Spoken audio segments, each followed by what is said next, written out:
높으신 하나님께 경배할까?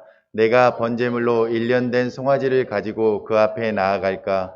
여호와께서 천천의 순양이나 만만의 강물 같은 기름을 기뻐하실까? 내 허물을 위하여 내 맏아들을 내 영혼의 죄로 말미암아 내 몸의 열매를 드릴까? 사람아, 주께서 선한 것이 무엇임을 내게 보이셨나니 여호와께서 내게 구하시는 것은 오직 정의를 행하며 인자를 사랑하며 겸손하게 내 하나님과 함께 행하는 것이 아니냐. 아멘. 이 시간 담임 목사님 나오셔서 어떻게 부모님을 사랑할까라는 제목으로 말씀 나눠주실 때에 많은 은혜 있으시기 바랍니다.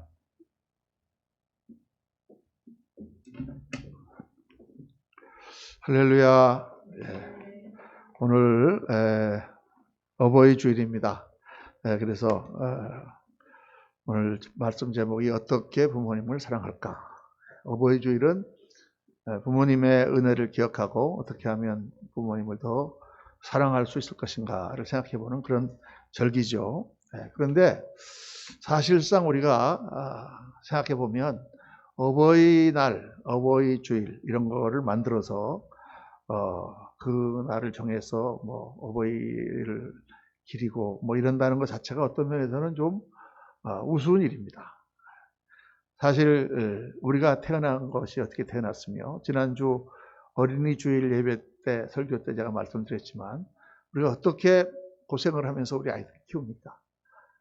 태어나는 것도 정말 어머니의 고통 가운데서 우리가 태어나고 그 어린 아이를 키우시느라고 정말 모든 사랑과 모든 것을 다 쏟아부어서 생명같이 그렇게 우리를 키워주시고 그렇게 우리를 또 자라게 하시고 교육받게 하시고 지금 우리가 서 있는 모든 것이 사실 다 부모님의 사랑을 통해서 우리에게 주어진 것인데 하나님의 은혜가 부모님을 통해서 우리에게 부어진 거잖아요. 그렇죠?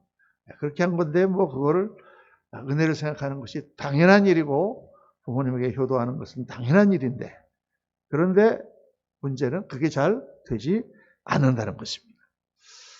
사랑은 내리사랑이라고 하지만은 우리가 자식들은 정말 사랑하는데 나에게 너무나 사랑을 많이 베풀어 주신 우리 부모님을 사랑하는 것은 자식 사랑에 비해서 터무니없이 약하죠.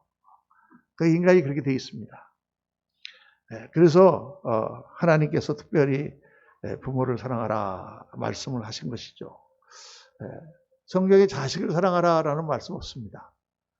말씀 있습니까? 자식을 사랑하라는 말씀이 없어요. 왜냐하면 그건 본능이기 때문에 다 누구든지 자기 자식은 사랑합니다. 그런데 부모를 사랑하라는 말씀은 있죠. 아주 강하게 있습니다. 동경하라. 왜? 잘 되지 않기 때문입니다. 그래서 우리가 열심히 노력하고 생각하고 기도하고 해야 부모를 사랑할 수 있기 때문에 하나님이 그 말씀 주신 거예요. 근데 왜 우리가 자식은 그렇게 사랑하는데 부모는 그렇게 자식처럼 사랑하게 되지 않는가? 좀 이유가 있습니다. 한번 보면 자식은 늘 부모로부터 어렸을 때부터 받아만 왔기 때문에 늘 받는 것이 그래 부모는 나에게 주는 사람이다라는 게 뇌에 각인이 돼 있어요. 그러니까 늘 부모는 나에게 주는 분이다라고 생각하고 있는 거예요. 꼭 그렇게 생각하려고 해서 생각하는 게 아니라 무의식적으로 우리는 그렇게 생각하는 거예요. 그러니까 거꾸로 부모에게 주는 거는 잘 해보지는 않았습니다. 그러니까 받을 줄은 알지 줄 줄은 잘 모르는 것 같아요. 부모는 또 자식에게 늘 거인 같은 존재죠. 늘 항상 큽니다. 항상 나를 보살펴 주시던 분이기 때문에 그분을 보살펴줄 필요가 별로 있다고 생각하지 않습니다. 그런데 가만 제가 미국에서도 보니까 부모를 특별히 잘 보살피는 그런 자녀들이 있는데 그건 되게 어떤 경우냐? 부모가 좀 못난 경우예요. 좀 능력이 없거나 미국 같아서 영어도 좀 못하고 어디 나가면은 저분이 길을 잃어버릴거나 그러면은 뭐 아이들이 막 챙겨가지고 지금 절대 잊어버리지만 써가지고 이렇게 해갖고 다 해주는데 조금 뭐 영어도 하고 능력 있게 다니는 부모 같으면 신경도 안 씁니다. 다 자기가 알아서 하겠지. 그러고. 늘 부모는 큰 존재고 늘 나에게 주는 존재고 늘 그렇게 인식이 되어 있기 때문에 우리가 거꾸로 부모님을 도와야 된다, 부모님을 섬겨야 된다라고 잘 생각하지 않습니다. 그런데 그러다가 보면은 탁 어느 순간 부모가 늙죠. 늙어서 힘이 없어지고 약해지고 젊었을 때처럼 그렇게 능력이 없어집니다. 그때는 사실 자식들이 부모를 돕고 그렇게 섬겨야 되는 그런 때가 온 거죠. 네. 사랑이라는 것은 그 자체가 주는 것입니다. 받는 사랑은 아무리 받아도 모자라죠. 받고 또 받아도 모자랍니다. 줄 때 기쁨이 생기고 줄 때 우리가 정말 참 사랑을 느끼는 것이거든요. 그러니까 받기만 할 때는 참 사람이 이상해요. 모순적인 존재인 게 나한테 잘해주고 나한테 모든 것을 다 주는 그 사람에게 내가 하고 싶은 불평과 그걸 다 쏟아붓습니다. 이상하게 잘해주는 사람한테 더 짜증을 내고 더 불만을 토로할 때가 많지 않습니까? 참 인간은 모순적인 존재예요. 그래서 우리가 예수님을 믿으면서 성경 말씀이 참 중요한 것이 내가 본능적으로는 이렇게 하지만은 잘 되지 않지만 하나님께서 정말 기뻐하시고 또 시키시는 일들을 잘 우리가 생각하면서 기도하면서 그 일을 감당해 나가야 됩니다. 부모를 사랑하라라는 계명도 그 가운데 하나 있는 거예요. 그래서 오늘 여러분과 함께 어떻게 하는 것이 그 부모님을 사랑하는 것인가, 어떻게 하는 것이 제일 부모님을 사랑하는 방법인가 하는 것을 여러분과 함께 묵상해 보려고 합니다. 그런데 부모님을 어떻게 사랑할 것인가, 부모님을 사랑하는 것은 성경을 이렇게 쭉 읽어보면 하나님을 사랑하는 것과 거의 비슷합니다. 어떻게 하나님을 섬길 것인가, 어떻게 하나님을 사랑할 것인가 하는 것은 어떻게 부모님을 섬길 것인가, 어떻게 부모님을 공경할 것인가 하는 것 같고 거의 비슷해요. 그래서 오늘 이 본문 말씀을 뽑았습니다. 이 미가서의 말씀은 미가라고 하는 선지자가 하나님 앞에 내가 어떻게 하는 것이 하나님을 기쁘시게 할 것인가 이렇게 하면서 이렇게 외운 아주 멋있는 시잖아요. 그렇죠? 시가서 같은 그런 예언의 말씀인데 내가 무엇을 가지고 우리 하나님 앞에 나아갈까? 그것처럼 그렇게 하나님을 섬기는 마음처럼 부모도 그렇게 우리가 마음을 가지면 부모님을 잘 섬길 수 있게 된다. 어떻게 하는 것이 진정한 사랑인가 하는 것을 여러분과 함께 묵상해 보려고 하는 것입니다. 오늘 말씀의 첫 번째 포인트는 부모님을 기쁘시게 하는 것이 사랑이다. 어떻게 하는 것이? 기쁘게 하는 것이. 부모님을 짜증나게 하고 고민하게 하고 마음을 아프게 하는 게 아니라 부모님을 기쁘시게 하는 것이다 그 말이에요.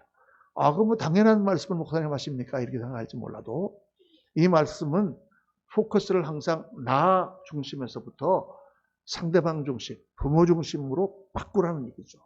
그쪽에서 생각을 해보라는 것입니다. 어떻게 하는 것이 부모님을 기쁘시게 할 것인가. 오늘 말씀 보면 첫 절이 내가 무엇을 가지고 옆에 나아가며 높으신 하나님께 경배할까. 내가 어떻게 하는 것이 하나님을 기쁘시게 하는 것일까. 내가 이렇게 1년 된 송아지를 가지고 하나님 앞에 나갈까. 그 뒤에 보면은 내가 천천의 수양이나 만만의 기름으로 하나님께 드릴까.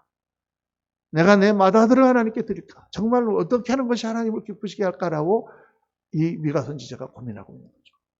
이런 자세가 필요하다는 것입니다. 이 에베소 5장 10절에 보면 주를 기쁘시게 할 것이 무엇인가 시험하여 보라 라는 말씀이 나옵니다.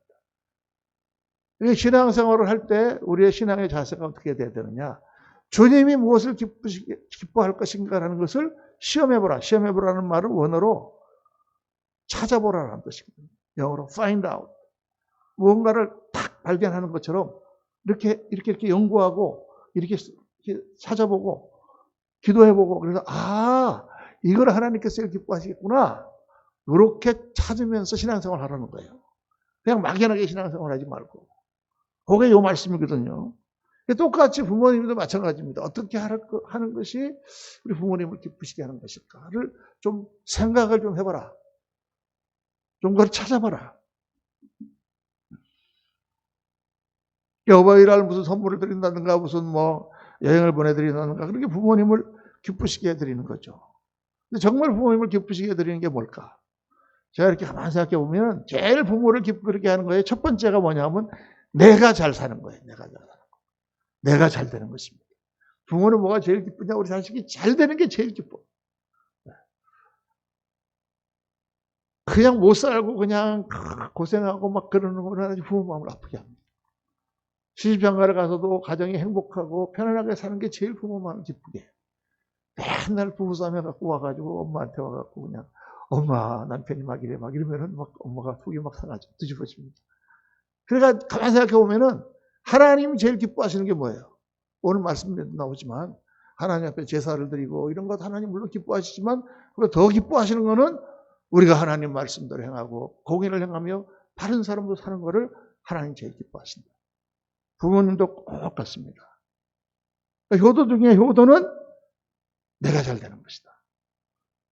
여러분, 학생들은 공부도 잘하고, 또 직장 다니는 분은 직장 생활도 잘하고, 가정도 잘 꾸리고, 또 사업도 잘 일으켜서 정말 부모님이 기뻐하시는 자녀들이 되시기를 예수님의 이름으로 축원합니다. 최소한도 속은 썩이지 말아야지. 나 때문에 부모가 그냥 고통당하고, 나 때문에 부모가 마음이 아프고, 나 때문에 그냥 내가 저걸 왜 낳았을까라고 생각하는 그런 자식은 되지 말아야죠. 그렇죠? 그런데 그렇게 해갖고 자식이 잘 됐어. 그게 마음이 너무 기쁜데, 그런데 이게 자기만 알고 자기만 신나게 살지 부모는 돌아보지도 않아. 그러면 어떻습니까? 또 우리 속이 터지죠. 그것도 아니다 그 말이에요. 그러면 부모 가슴에 못을 박는 것입니다. 그러니까 이것도 하고 저것도 다 해야 되는 거죠. 말씀 보면은 내가 무엇을 가지고 여호와 앞에 나아가며 높으신 하나님께 경배할까? 어떻게 하나님을 기쁘게 하는가? 제사도 잘 드리고 제물도 좋은 것을 쓰고 하나님 최선의 제사, 최고의 제물을 하나님께서 기뻐하시죠. 그러나 그보다 더 기뻐하는 것은 하나님 앞에 올바른 삶을 사는 것이다. 그래서 사람아 주께서 선한 것이 무엇임을 내게 보이셨나니 주께서 여호와께서 내게 구하시는 것은 오직 정의를 행하며 인자를 사랑하며 겸손하게 내 하나님과 함께 행하는 것이 아니냐. 하나님과 함께 걸어가는 것. 하나님과 함께 같이 사는 것. 여러분, 하나님 신앙이 뭐라고 그랬습니까? 신앙은 우선 하나님과 나와의 사랑의 관계다. 하나님과 나와의 관계가 신앙이에요. 주일날 예배에 그냥 나와서 앉아있는 게 신앙이 아니고 보이지 않는 하나님, 그 하나님 우리가 예배하러 나와서 그 하나님을 만나고 그 하나님을 뵙고 그 하나님께 경배하고 그 하나님으로부터 말씀을 듣고 그 하나님과 기도로 대화하고 그 하나님과 더불어 행하는 것. 영어로는 워크라고 되어 있거든요. 같이 걸어가는 것. 그 하나님과 같이 사는 것. 그게 신앙이다 그 말이에요. 그러니까 같이 살아가는 삶이 어떻습니까? 처음에 하나님을 믿으면 우리 영혼이 막 탄생하죠. 어린아이처럼 새로 태어나는 것입니다. 그런데 어린아이일 때는 부모와 나와의 관계가 어떻게 돼요? 부모님이 나한테 일방적으로 주기만 하는 거죠. 그저 모든 일에 부모님을 의지하고 그저 부모에게 달라고만 하고 자기중심적인 그러한 관계로 처음에는 시작을 합니다. 그러나 그 아이가 자라서 조금만 철이 들면 어떻게 됩니까? 부모님과 상호 관계로 바뀌게 되죠. 부모님이 나에게 잘해주는 만큼 나도 어떻게 하면 우리 부모를 기쁘시게 해줄까? 하나님과의 관계도 꼭 마찬가지죠. 하나님과 나와의 관계가 그냥 처음에 예수를 믿을 때는 하나님 내가 이 문제가 있습니다. 내 병을 고쳐주세요. 내가 지금 가난합니다. 물질을 태워주세요. 내가 어떻게 쓰는지 성공해 주세요 하고 하나님 앞에 나가지만은 그러나 우리의 신앙이 깊어지고 하나님과의 깊은 관계가 생기게 되면 그때부터는 우리의 포커스가 어디로 가야 되느냐? 내가 어떻게 하여야 우리 하나님을 기쁘시게 할까? 내가 무엇을 하여야 우리 하나님을 기쁘시게 할까?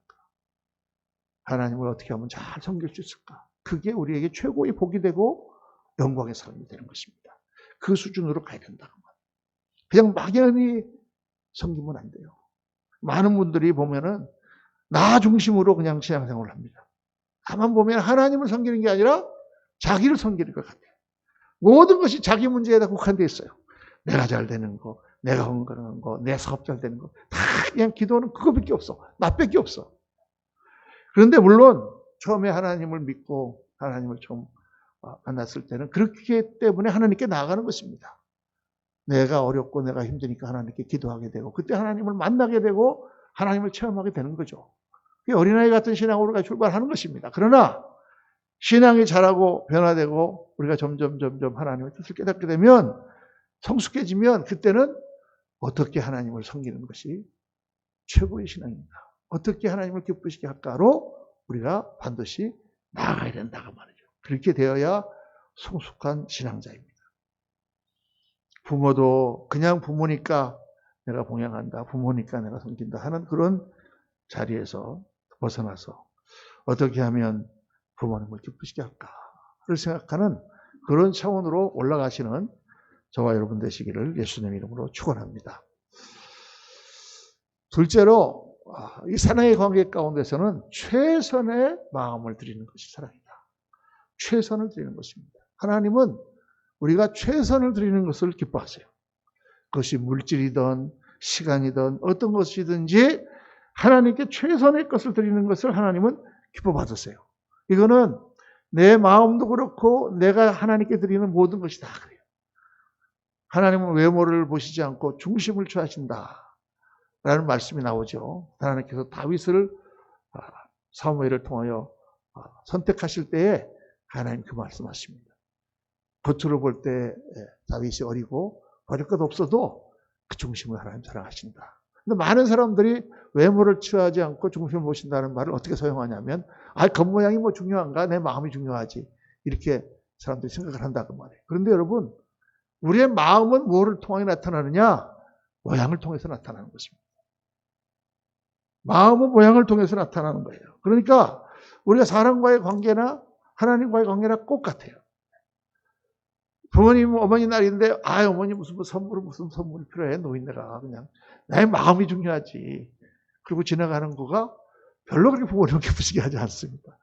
너 정말 그 마음이 있으면 그 마음 가운데 뭔가 최선의 것을 내가 드릴 수 있는, 내가 할 수 있는 가장 좋은 것을 드릴 수 있는 거. 요게 그 마음이 나에게 올 때 얼마나 그게 기쁘겠습니까? 그러니까 마음은 항상 모양을 통하여 전달되는 것이다. 하나님께 우리가 예배드리는 것도 마찬가지입니다. 우리 마음들이지 뭐 몸이 나와서 꼭 예배드려야 되냐? 그렇지 않습니다, 여러분. 내가 마음을 하나님께 드리는 그것이 내 몸을 통하여 하나님께 드려지는 거예요. 내가 부르는 찬송 가운데 하나님과의 교통함이 있어야 됩니다. 그 하나님께 드리는 거예요. 하나님께 드리는 찬송이니까 최선을 다했습니다. 가장 좋은 목소리로 가장 크게 하나님 들으시라고. 그건 뭐 하나님은 그렇게 안 하면 안 들으시나? 하나님은 영이신데 다 들으시지. 내가 속으로 기도해도 들으시지. 그렇죠. 속으로 기도해도 들으시죠. 그런데 속으로 기도해도 속으로 찬양해도 들으시지만 내가 예배 중에 하나님을 마음을 다하여 찬양할 때 그걸 보시고 기뻐하신다. 우리의 신앙의 모든 삶에서 우리가 하나님과의 관계 가운데 나의 최선의 것을 드린다라는 개념으로 우리가 하나님을 섬기면 그 신앙은 잘하는 신앙입니다. 정말 아주 빛나고 하나님께서 귀하게 쓰시고 하나님께서 많은 것을 복 주시는 그런 신앙이에요. 그러니까 여러분 너무 속으로 생각을 하면 안 됩니다. 그리고 실용적으로 너무 생각하면 안 됩니다. 이건 뭐 꼭 그렇게 해야만 되나? 이렇게 하나 저렇게 하나 마찬가지 아닐까? 하나님 옆에 그렇게 생각하면 안 돼요, 여러분. 내가 이제 어떤 사람을 사귄다. 뭐 내가 그 사랑하는 거 다 자기도 아는데 꼭 내가 뭐 무슨 편지를 보내야 되나? 내가 꼭 뭐 전화를 해야만 뭐 내가 사랑하는 것을 알까? 내가 꼭 뭐 선물을 보내야만 뭐 내 마음을 알까? 이렇게 계속 한번 해보세요. 어떻게 되나? 금방 작살납니다. 금방 깨져. 사랑하는 거 다 알지만 그래도 아침 저녁으로 사랑해라고 얘기하고 그래도 어디 가서 잘 있는 거 알지만 그래도 전화해 걸어가고 나에게 잘 와서 얘기하고 그렇게 해야 되는 거죠. 그렇게 해야. 그런데 어떤 것이 정말 기쁘게 하느냐? 최선의 것을 내가 드릴 때 마음에 감동이 오는 것입니다. 그러니까 성경에 보면 실용적인 계산을 갖고 우리 생각하면 안 된다. 다윗의 세 장수가 있습니다. 다윗의 세 장수가 참 용감한 사람들이죠. 그 사람들이 정말 다윗이 아끼는 그런 장수들인데 어느 날 다윗이 베들레헴에서 블레셋과 싸울 때 그걸 보면서 그 생각을 해요. 야, 저기 베들레헴 내 고향인데 저기 지금 적군들이 진쳐 있구나. 그래서 저기에 우물이 하나 있는데 성문 앞에 그 우물이 얼마나 우물이 맛있는데 누가 가서 저 우물물을 좀 떠갖고 와서 한번 나를 먹여줬으면 자기가 그렇게 원해서 그런 게 아니라 그냥 혼잣말로 그렇게 얘기했단 말이에요. 그런데 옆에서 그 말을 그 세 장수가 딱 듣지 않습니까? 그리고는 적진을 뛰어 들어가가지고 그 물 한 그릇을 떠갖고 온다고 말이에요. 적군이 사방에 널려 있는데. 미친 짓이잖아요. 아니 그 물 한 그릇 때문에 그 유명한 그 세 장수가 그 훌륭한 장수들이 목숨을 버린단 말인가? 말이 안 되는 얘기죠. 그 다윗이 깜짝 놀래가지고 아니 누가 이거 물 떠라고 그런 것도 아닌데 하고 그 물을 받아서 하나님께 그 물을 드렸다. 그게 지금 뭘 말하는 겁니까? 제가 그 설교를 할 때 꼭 강조합니다. 그 세 장수들이 들어갔던 것은 물이 아니다. 그 장수들이 들어갔던 것은 다윗의 마음을 들어갔다. 다윗의 마음을 들어갔다는 거예요. 그러니까 우리가 하나님께 하나님의 마음을 뜰 줄 아는 그런 신앙자가 돼야 돼요. 그거 뭐 꼭 그렇게 해야만 되나? 라고 생각하면 사실 신앙생활은 뭐 할 건 뭐 있어요? 어떤 사람은 꼭 교회 나가면 되나? 집에서 그냥 묵상하면 되지. 뭐 새벽에 나가야 되나? 꼭 그냥 집에서 그냥 생명의 삶이나 매일의 성경 읽으면 되지. 목사님 또 매일 올려주시는데 그냥 그거 보면 되지. 또 교회 나가서 꼭 오래 기도해야만 되나? 그냥 잠깐만 기도해도 하나님 다 들으시는데. 꼭 무릎 꿇고 기도해야 되나? 그냥 앉아서 기도해도 다 들으시는데. 이런 식으로 생각하다 보면 사실 아무것도 할 게 없어요. 그런데 뭐를 하나님 보시느냐? 내가 얼마나 최선을 다하느냐. 얼마나 내 마음을 쏟아부어 하나님께 드리느냐. 그게 우리의 삶으로 표현되는 거예요. 뭐 누구는 어떻게 한다, 그래서 나는 어떻게 한다, 이런 게 아니고 정말 내가 하나님 앞에 어떻게 마음 쏟아부어 드리느냐. 관계는 바로 그런 것이다. 그래서 여러분, 최선을 다해 여러분의 신앙의 삶을 사시기 바랍니다. 하나님을 섬기는 거나 예배나 또 헌금이나 봉사나 또 세상에서 하는 사업이라든가 모든 일 가운데서도 하나님 앞에 내가 최선을 다하면 하나님 기뻐하시고 또 하나님께서 잘 쓰시고 영광을 받으시는 줄로 믿습니다. 저도 지금까지 목회를 하면서 그렇게 해왔습니다. 나의 최선을 다해서 하나님께 드려보자. 내가 할 수 있는 게 뭐라면 하나님은 하라고 하시면 바보 같은 짓이라도 하는 거예요. 바보 같은 짓이라도. 우리 예수님이 십자가에 달리시기 전에 거기 베다니에 들렸을 때 마리아가 나와서 향유 한 옥합을 깨어서 예수님의 발에 붙지 않습니까? 그 향유를 지금 돈으로 계산해 보니까 거의 한 1,000만 원가량 되는 그런 향유라 그래요. 1,000만 원이나 되는 향유를 갖다가 발에다가 갖다가 예수님 부어버려. 그러니까 이게 뭐야? 얼마나 낭비입니까? 그 말이 됩니까? 우리가 계산적으로 따지면 말이 안 된다 그 말이에요. 그러니까 옆에서 제자들이 보고 막 분노하죠. 아니 왜 저걸 갖다가 저렇게 비싼 향유를 왜 팔에다가 갖다 부어버리냐. 저걸 팔아서 가난한 사람에게 주면 얼마나 많이 우리가 가난한 사람들을 도울 수가 있을 텐데 라고 계산을 한다고 말이에요. 그 계산을 제일 잘하는 사람이 누구죠? 성경에 보니까 가룟 유다예요. 가룟 유다는 그 돈 가지고 어떻게 하는가 하는 계산은 잘했지만 뭐가 없었다? 예수님을 사랑하는 마음이 없었다. 그리고 예수님이 누군지 몰랐단 말이에요. 예수님은 어떤 분입니까? 그분은 천상천하를 지으신 하나님이시요. 이 땅에 육신을 입고 우리같이 정말 종의 몸을 입고 오셔서 우리를 위하여 모든 것을 쏟아부어 주신 분이잖아요. 그분 앞에 무슨 향유 10,000달란트 무슨 억만 달란트를 갖다 부은들 합당하겠냐 그 말이죠. 그러니까 이 사랑의 마음을 모르면 신앙을 잘 못하는 거예요. 한 번은 이제 뉴욕에서 목회를 하는데 너무 목회가 막 어렵고 힘들고 정말 괴로웠어요. 그렇게 이제 힘들게 목회를 하는데 한국에서 지금 여러분 얘기를 하면 누구든지 다 알만한 그런 부흥사역 큰 교회 목사님이 오셨습니다. 목사님은 아주 굉장히 엄하고 아주 강하게 설교를 하시는 분이에요. 근데 목회자들을 모아갖고 전부 이제 막 그 목회자 세미나를 하는데 아주 큰 도전을 하는 거예요. 그러면서 목회자들이 목회를 할 때는 어떻게 되느냐? 목숨 걸고 해야 된다. 죽게 살기로 해야 된다. 하나님 앞에 어떻게 기도를 해야 되느냐? 당단에다가 밑에다가 담요를 깔고 매일 철야 기도를 해야 된다. 그러면서 막 이부터 설교를 길게 하시기로 유명해요. 목소리도 그냥 얼마나 마이크를 세게 얘기하는지. 그러면서 막 설교를 하시면서 그러는 거예요. 아니 성도들이 지금 나가서 고생을 하고 지금 막 교회가 부흥을 하지 않고 지금 어려운 일들이 산더미처럼 생기는데 목사가 집에 가서 자빠져 자. 막 이렇게 설교하시는 거예요. 잠이 오냐? 그러면서 막.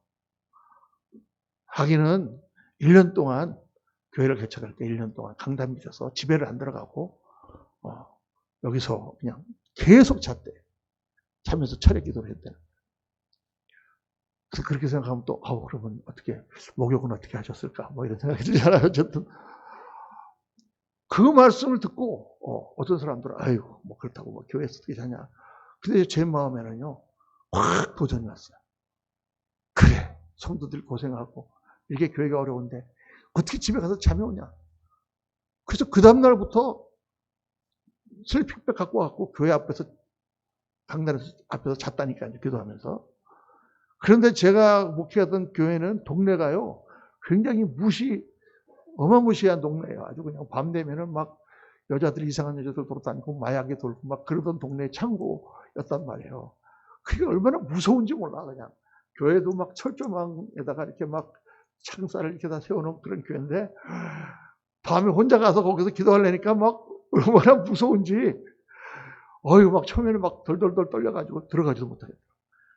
깜깜한데 아무도 없는데. 근데 막 들어가서 막 기도하고 막 그러고 3개월을 내가 그냥 매일 가서 잤어요, 여러분. 세상적으로 생각하면 바보 같은 짓이잖아. 거기서 뭐 잔다고 무슨 하나님 뭐 기도를 더 잘 들으시나? 그냥 딴 데 그냥 새벽 기도 나서 열심히 하지. 뭐 밤에 거기서 자야 돼? 네. 그랬는데 그냥 3개월을 했는데 더 해야 되는데 우리 바로 옆에 불락에 있는 교회에서 밤에 어떤 강도가 들어와가지고 그 목사님을 밤에 그냥 살해를 하고 막 그런 사건이 벌어졌어요.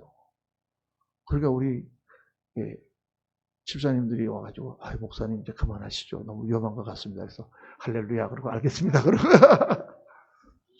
그래도 그렇게 하나님 앞에 나가니까 하나님께서 그 기도를 들으시고 문제를 해결해 주시고 다시 교회가 평안해지고 역사가 일어나더라고요.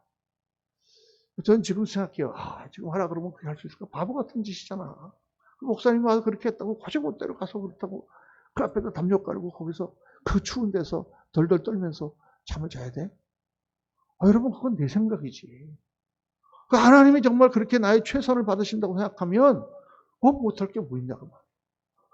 오늘날 우리 한국교회 우리 여러분과 저희가 지금 다 느끼는 것처럼 그렇게 하나님께 최선을 다하려는 신앙이 거의 사라졌어요.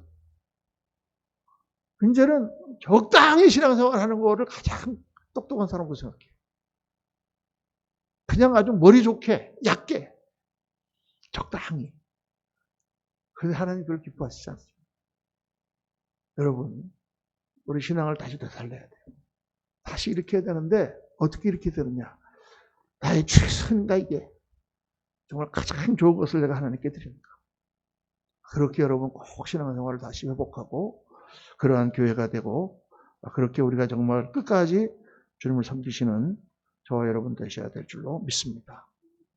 셋째로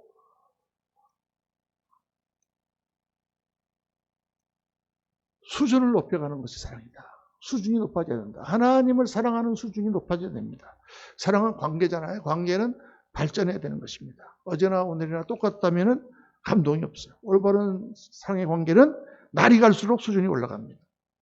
오늘 말씀에도 보면은 사람아 주께서 선한 것이 무엇임을 내게 보이셨나니 하나님 앞에 제사를 드리고 하는 것도 다 좋은 것이지만은 그런데 정말 하나님이 기뻐하시는 게 무언가를 너에게 보여주지 않았냐? 그 수준으로 올라가라. 하나님께서 번제물 송아지를 기뻐하시냐? 기뻐하시죠. 솔로몬이 하나님 앞에 1000개의 번제를 드렸을 때 하나님은 감동하셨습니다. 솔로몬이 그렇게 나를 경외하는구나. 그리고 밤에 나타나셔서 솔로몬에게 지혜를 주셨어요. 나라를 다스리는 지혜를 주셨어요. 그래서 솔로몬이 그 지혜를 받아가지고 이스라엘을 아주 강하게 만들고 큰 성전과 그 왕궁을 짓고 아주 부강한 나라가 되었습니다. 하나님께서 기뻐하셨어요. 그런데 그 다음에 어떻게 됐습니까? 솔로몬이 그 부와 그 모든 것이 넉넉해지니까 그 마음이 느슨해져서 여자들을 많이 이방 여자들을 데려다가 첩으로 삼고 아내로 삼고 그래서 그들이 가지고 들어온 우상을 다 숭배하고 하나님의 말씀을 거스르는 그런 악을 범했습니다. 어제 아침 새벽에 우리가 그 열왕기상을 묵상하는데 거기에 하나님께서 솔로몬에 대하여 진노하시니라. 진노하시니라. 솔로몬이 1000개의 번제를 드릴 때 하나님 마음에 너무 기뻐하셨는데 솔로몬이 하나님을 버리고 우상을 숭배하니까 하나님이 진노하시는 하나님으로 바뀌었다고 말해요. 여러분. 그러니까 우리가 하나님 앞에 수준을 자꾸 높여가야 됩니다. 정말 내가 그냥 예배드리고 교회 나오고 이게 전부 내 신앙의 전부인가? 정말 내가 어떻게 하나님 앞에 나의 삶을 드리는 것이 하나님을 기쁘시게 하는 것인가? 어렸을 때 아이가 용돈을 조금 줬는데 그거 가지고 저 혼자 다 쓰지 않고 아이가 사탕을 하나 사가지고 엄마한테 갖고 왔어. 엄마, 사탕 엄마 먹어. 너무 감동이 되죠.